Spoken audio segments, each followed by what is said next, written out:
வணக்கம் ஃப்ரெண்ட்ஸ். ஐயனார் துணை சீரியலில் இன்னும் எபிசோடில் என்ன நடக்குதுன்னு பார்க்கலாம் வாங்க.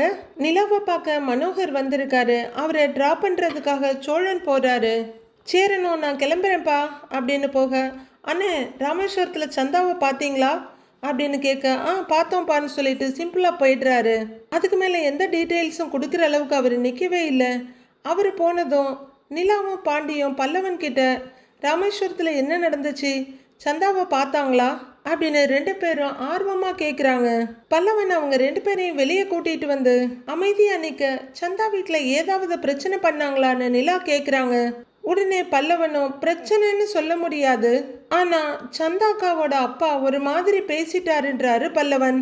ஒரு மாதிரியா? என்னடா சொன்னாங்கன்னு பாண்டி கேட்குறாரு. அவங்க 6 மாசம் கொடுத்து சில கண்டிஷன்ஸ் எல்லாம் போட்டாங்கல்ல அப்படின்னு பல்லவன் கேட்க, அது நிலாவுக்கு நல்லா தெரியும் இல்லையா, அதனால ஆமாங்கிறாங்க. அது எல்லாமே உங்களை அங்கேருந்து கிளப்புறதுக்காக மட்டும்தான் சொல்லியிருக்காங்க.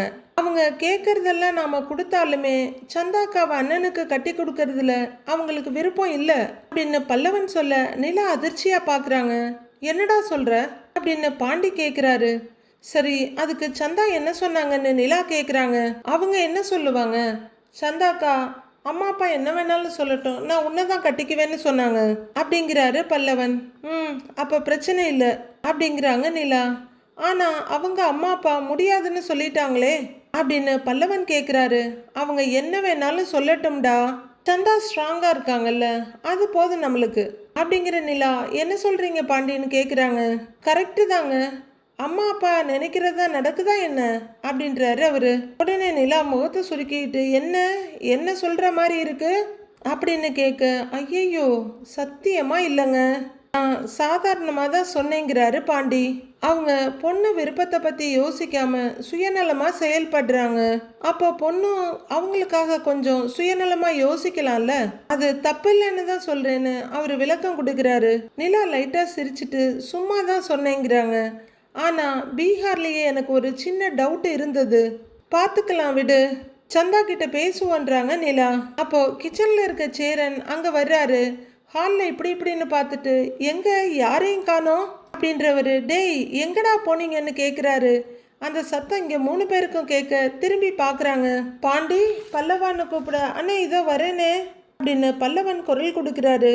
என்னடா சாப்பிட்றீங்க அப்படின்னு அவர் கேட்க, நான் உங்ககிட்ட எதுவுமே சொல்லலை ஓகேவா அப்படிங்கிற பல்லவன் அங்கேருந்து ஓடி போயிடுறாரு.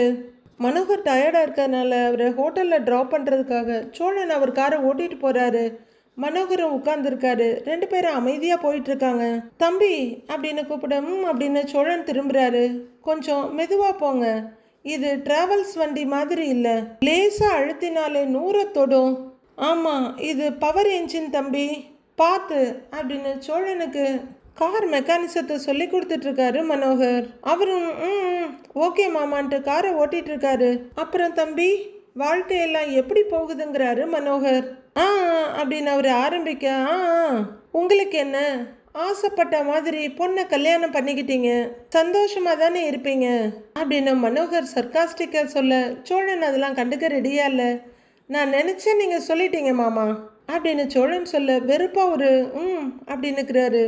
உங்களை என் பொண்ணு சந்தோஷமா வச்சுக்கிறா, உங்க குடும்பத்தையே அவ குடும்பம் மாதிரி பார்த்துக்கிறா, ஆனா உங்க வீட்டில் அவளை நல்லா பார்த்துக்கலையே தம்பி அப்படின்னு மனோகர் சொல்ல, சோழன் டக்குன்னு திரும்பி அவரை பார்க்குறாரு.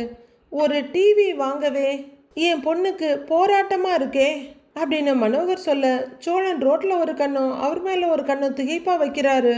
அவளை என் வீட்டில் நான் எப்படி வச்சிருந்தேன் தெரியுமா அப்படின்னு மனோகர் சொல்ல, சோழன் கொஞ்சம் கில்ட்டியா ஃபீல் பண்ண ஆரம்பிக்கிறாரு.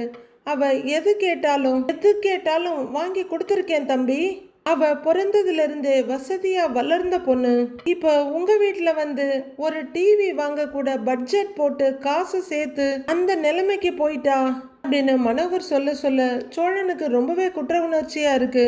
நான் கொடுக்காத எதையெல்லாமோ நீங்க கொடுக்குற மாதிரி அன்னைக்கு அந்த ரிசப்ஷன்ல வச்சு பேசுனா, நானும் ஏதோ அரண்மனையில் ராணி மாதிரி என் பொண்ணை வச்சிருக்கீங்கன்னு நினச்சேன், டிவி வாங்கக்கூட என் பொண்ணு இவ்வளவு கஷ்டப்படணுமா அப்படின்னு மனோகர் சொல்ல சோழன் எதுவும் பேச முடியாமல் ரோட்டை பார்த்து வண்டி ஓட்டிகிட்டு இருக்காரு. எனக்கு எப்படி இதெல்லாம் தெரியும்னு யோசிக்கிறீங்களா அப்படின்னு மனோகர் கேட்க பதில் எதுவும் சொல்லாம படக்குன்னு ஒரு திரும்பி பார்க்குறாரு. உங்க அப்பா தான் சொன்னாரு அப்படின்னு மனோகர் சொல்ல, கண்டிப்பா நிலா சொல்லி இருக்க மாட்டா, அந்த ஆள் தானா இதெல்லாம் அப்படின்னு லைட்டா கடுப்பாகிறாரு சோழன்.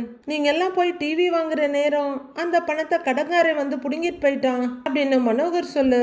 இந்த ஆள்கிட்ட இதெல்லாம் சொல்ல சொன்னாங்களா அப்படின்னு கோவத்தை ஸ்டேரிங் மேல கையை இருக்கிறாரு. கரெக்டு தானே, அதை வேற கன்ஃபார்ம் பண்றாரு மனோகர். சோழன் எதுவும் சொல்ல முடியாம அப்படியே டென்ஷனா வெளியே திரும்பிக்கிறாரு. என்ன தம்பி இதெல்லாம், என் பொண்ணுக்கு இப்படி ஒரு வாழ்க்கையை தான் உங்களால் கொடுக்க முடியுமா?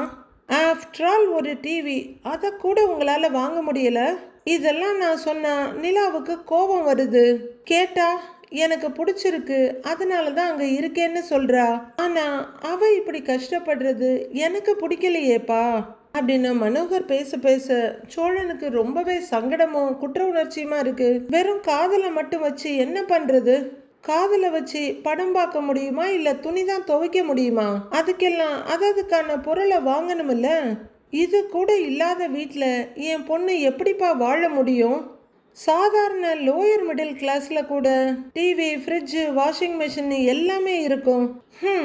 கோடீஸ்வர மனோகரோட பொண்ணு நிலா, அவ வாழ்ற வீட்டில் எதுவுமே இல்லை. ஒரு அப்பாவா எனக்கு இது எப்படி இருக்கும்னு கொஞ்சம் யோசனை பண்ணி பாருங்க அப்படின்னு மனோகர் சொல்ல, அவருக்கு ரொம்பவே சங்கடமாக குற்ற உணர்ச்சியுமா தான் இருக்கு. இல்லை, நாங்கள் இதெல்லாம் சீக்கிரமேவே வாங்கிடுவோங்கிறாரு சோழன். என் பொண்ணுக்கு டிவி வாங்கி கொடுங்கன்னு சொல்லலை, அவ உங்கள் வீட்டில் வாழ்வேன்னு தான் முடிவெடுத்தா. அதனால எதுவும் பண்ண முடியாது. அட்லீஸ்ட் அவளை வசதியாக பார்த்துக்கங்கன்னு தான் நான் சொல்கிறேன் அப்படிங்கிற மனோகர் கண்ணை மூடி அழுத்தமாக திறந்து, நான் சென்னையிலேயே ஒரு ஃப்ளாட் வாங்கி தரேன், வீட்டுக்கு தேவையான எல்லா பொருளையும் வாங்கி போடுறேன், அங்கே நிலாவை கூட்டிக்கிட்டு போய் சந்தோஷமா வாழ்கிற வழியை பாருங்க அப்படின்னு மனோகர் சொல்ல, சோழன் எதுவுமே சொல்லாமல் காரை ஓட்டுறதுலேயே கவனமாக இருக்காரு. இதுக்கு மேலே அவள் கஷ்டப்படுறத என்னால் பார்க்க முடியாது அப்படின்னு மனோகர் சொல்ல, காரோட ஸ்பீடு ஜாஸ்தி பண்ணுறாரு சோழன். அப்படியே திரும்பி மனோகர் அழுத்தமாக ஒரு பார்வை பார்க்குறாரு.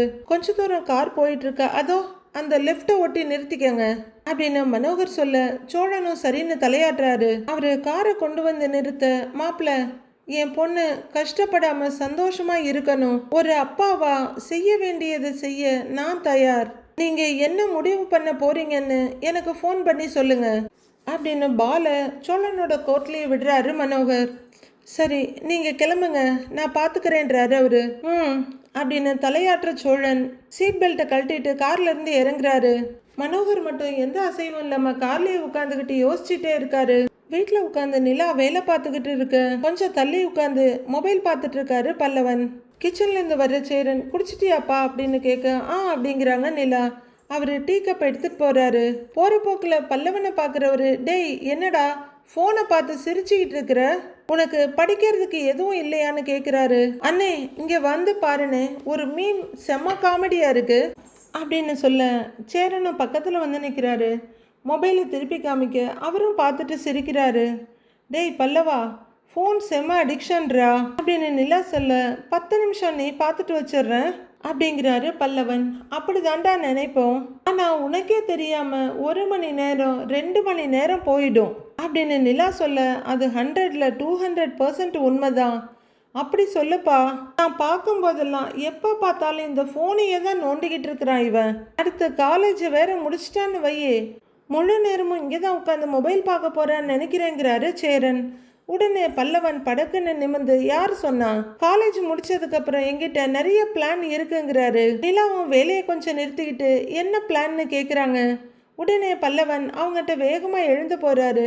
அது நீ என் ஃப்ரெண்டு டிகிரி முடிச்சதுமே டிஎன்பிஎஸ்சி எக்ஸாம் எழுத போறேன்னு சொன்னா, இது நல்லா இருக்கேன்னு நானும் அதை பற்றி நெட்டில் சர்ச் பண்ணி பார்த்தேன். எனக்கு என்னமோ கவர்மெண்ட் வேலை செட் ஆகும்னு தோணுதண்ணே, அதுதான் சீரியஸாக ஒரு அட்டம்ப்ட் எடுக்கலான்னு இருக்கேன்.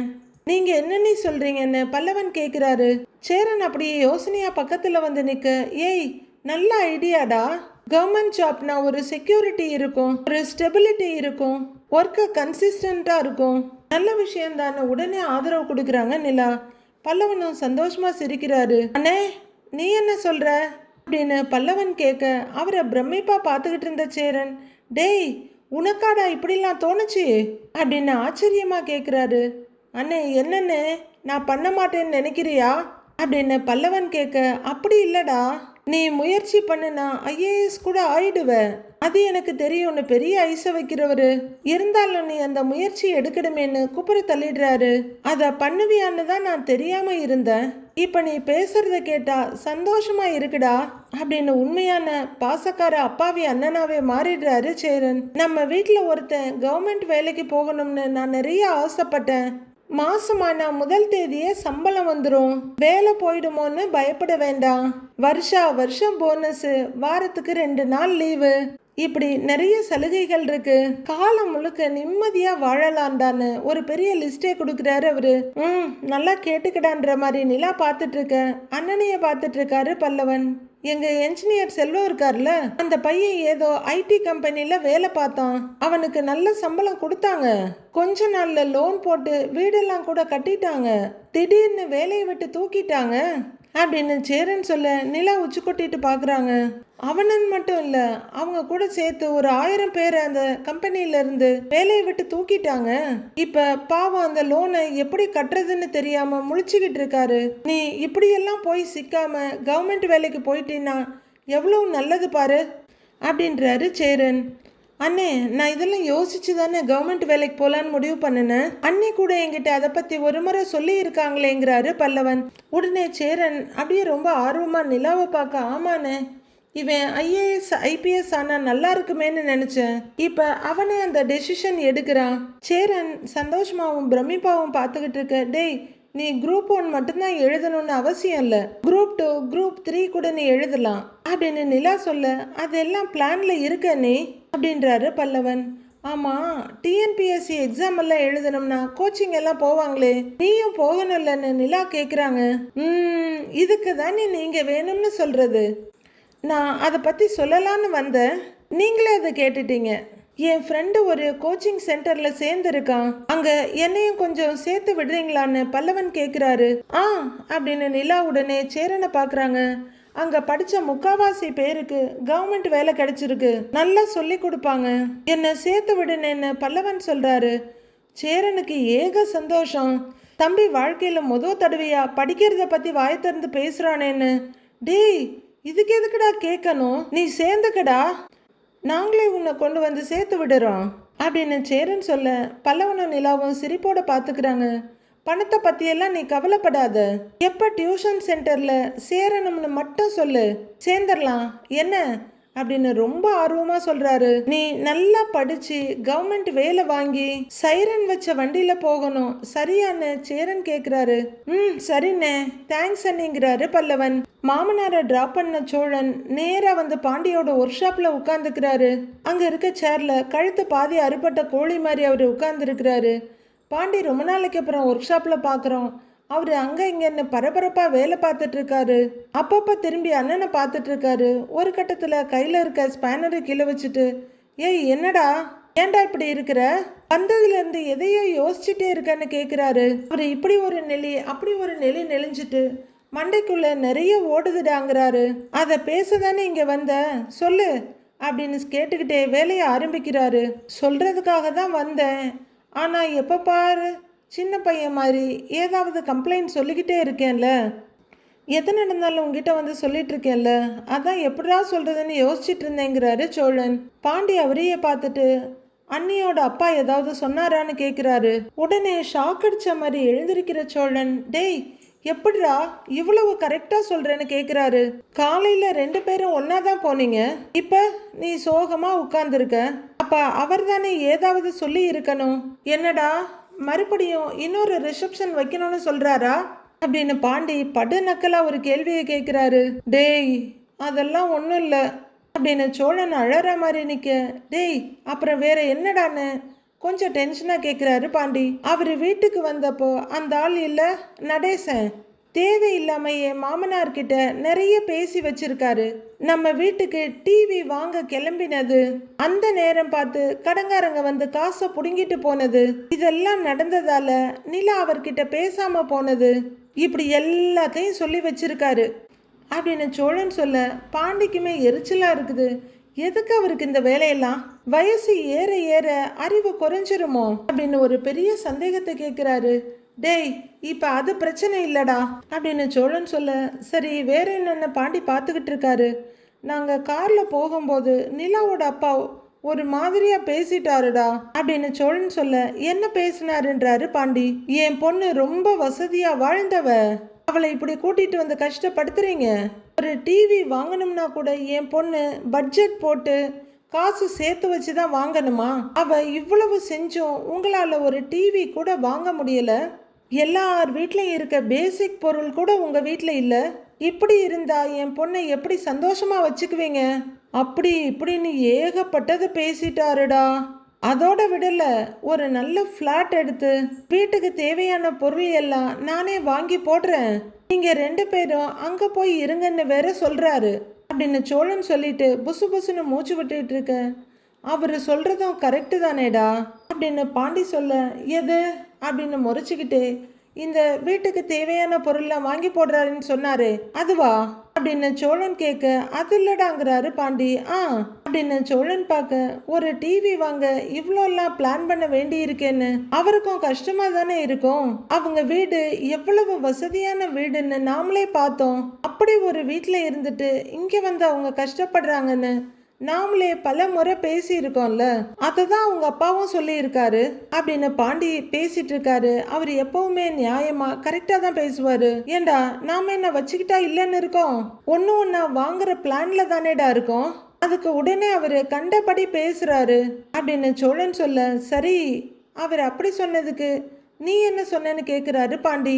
சோழன் வெறுப்பா முகத்தை திருப்பிக்க, அவர்கிட்ட சண்டைக்கு போயிட்டியா என்ன அப்படின்னு பாண்டி கொஞ்சம் பதட்டமா கேட்கிறாரு. சண்டெல்லாம் போடல, நான் அமைதியா தான் இருந்தேன்னுறாரு சோழன். யாரு நீ அமைதியா இருந்த? நம்பவே முடியலையேங்கிறாரு பாண்டி. டேய் ஏண்டா அப்படின்னு சோழன் கேட்க, சரி சரி சொல்லு அப்படிங்கிறாரு பாண்டி. டென்ஷன் ஆகாத, வேற என்ன சொன்னாருன்னு கேக்குறாரு.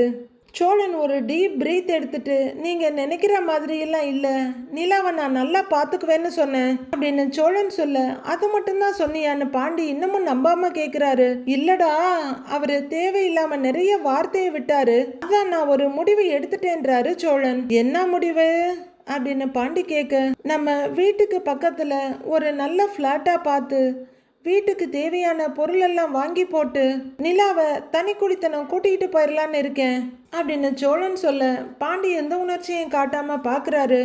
நான் புது வீட்டில் பால் காய்ச்சுற ஃபங்க்ஷன் வைப்பேன், அதுக்கு நான் உங்களை இன்வைட் பண்ணுவேன், வந்து சேருங்கன்னு சவால் விட போறேங்கிறாரு சோழன். நீ என்ன சொல்றேன்னு சோழன் கேட்க, பாண்டி எதுவும் பேசாம அமைதியாவே பார்த்துட்டு இருக்காரு.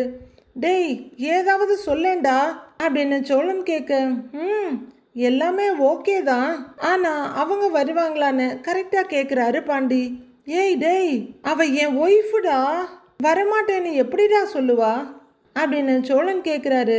இல்லடா, அன்னைக்கு ஹனிமூனுக்கே உன்னை நம்பி தனியா வரமாட்டேன்னு சொல்லிட்டாங்க, தனிக்குடித்தனத்துக்கு எப்படி வருவாங்கன்னு தான் யோசிக்கிறேன் அப்படின்னு பாண்டி சோழனோட அஸ்திவாரத்தையே ஆட்டங்காண வச்சிடுறாரு. ஏய் ஏய் வெறுப்பேத்திரியா? ஏற்கனவே நானே கன்றாவியான பேச்சால மூடால அப்செட் ஆகி தான் வந்திருக்கிறேன். உனக்கு மட்டும்தான் என் நிலைமை புரியும்னு சொல்ல வந்தா நீ வெறுப்பேத்துற பாத்தியா? டேய் போடா அப்படின்னு கையை விசிறிட்டு சோழன் போக, டேய் டேய் இருடா இருடா அப்படின்னு பாண்டி பாஞ்சு வந்து அவர் கையை பிடிக்கிறாரு. டேய் விடுறா என்ன விடுறா அப்படின்னு சோழன் துள்ளிட்டு இருக்கு. டேய் உட்காருடா, முதல்ல உட்காரு அப்படின்னு பாண்டி அவரை ஒரு சேர்ல பிடிச்சி உட்கார வைக்கிறாரு. சரி சீரியஸா பேசலாம்னு நினைக்கிறவர் ஒரு சேர் எடுத்து போட்டு சோழன் முன்னாடி உட்காந்து, இங்க பாருடா, அவங்கள நீ கூட்டிட்டு போகணும்னு நினைக்கிறதெல்லாம் நல்ல விஷயம்தான் அப்படின்னு பாண்டி சொல்ல, இப்படி ஆரம்பிச்சா என்ன உனக்குங்கிறாரு சோழன். சரி விடு, சொல்ல வர்றத கேளு அப்படின்னு பாண்டி சொல்ல, சரி சொல்லுங்கிறாரு சோழன். அவங்கள தனியாக கூட்டிகிட்டு போகிறேன்னு நீ நம்ம வீட்டில் சொன்னேன்னு வச்சுக்கையேன், ஒரு அண்ணன் தங்கச்சி பாச போராட்டமே நடக்கும். அப்புறம் பல்லவன் கொஞ்சம் அழுவான், இதெல்லாம் நீ சமாளிக்கணும் அப்படின்னு பாண்டி சொல்ல, டேய் நான் என்ன பெங்களூர் ஹைதராபாத்தா போகிறேன், நம்ம வீட்டு பக்கத்துலேயே ஒரு வீட்டை பார்த்து குடியேற போகிறேன், யார் வேணும்னாலும் எப்போ வேணும்னாலும் வரலாமேடா.